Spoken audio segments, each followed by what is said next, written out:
Скандалозно дојде, скандалозно си замина. Контроверзниот амбасадор Љубомир Фрчковски, откако се соочи со можно разрешување во улога на жртва, реши сам да си даде оставка од позицијата во Обединетите нации.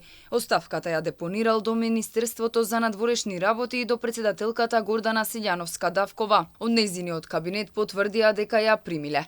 За сега Фрчковски не ги соопштил причините, ниту пак е позната содржината на оставката. Во кратка изјава за некои медиуми, освен што се жали за некаков проект што го започнал во рамките на Обединетите нации, друго објаснување нема. Македонија предложи проект во Обединетите нации кој беше прифатен првпат во историјата на членство, кој се вика промоција на диалог и медијација со цел превенција на геноцид и слични злосторства. Амбасадорувањето на Фрчковски, кој во минатото беше и министер за внатрешни и за надворешни работи, од почетокот беше проследено со скандали. Неговото заменување во Њу Јорк следеше откако не успеа да стане амбасадор во Вашингтон. Причината, според повеќето медиуми, беше тоа што Соединетите Американски држави дале негативно мислење за него како личност. Тогашниот председател Стево Пендаровски се правдаше дека не станувало збор за негативно мислење, туку не добиле одговор од Соединетите Американски држави, што во дипломатијата значи дека кандидатот не е пожелен или не ги исполнува сите безбедносни стандарди. По ова Фрчковски во 2022 година замина во мисијата на Обединетите нации во Њу Јорк, за што не се бара дозвола од американците.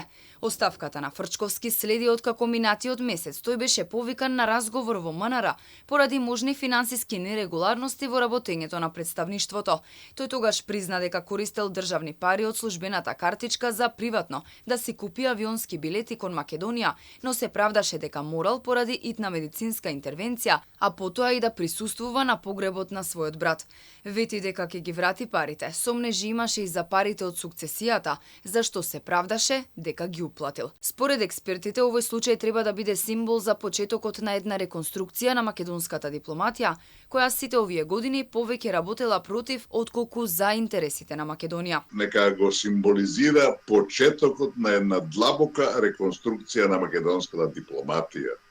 Ние не треба да забораваме дека, иако меѓунационалните односи се сериозен проблем во државата, нашите клучни проблеми се на надворешно-политички план и нив треба да ги решава дипломатијата. Фрчковски не е првиот амбасадор кој беше повикан на консултации од новиот министер Тимчо Муцунски.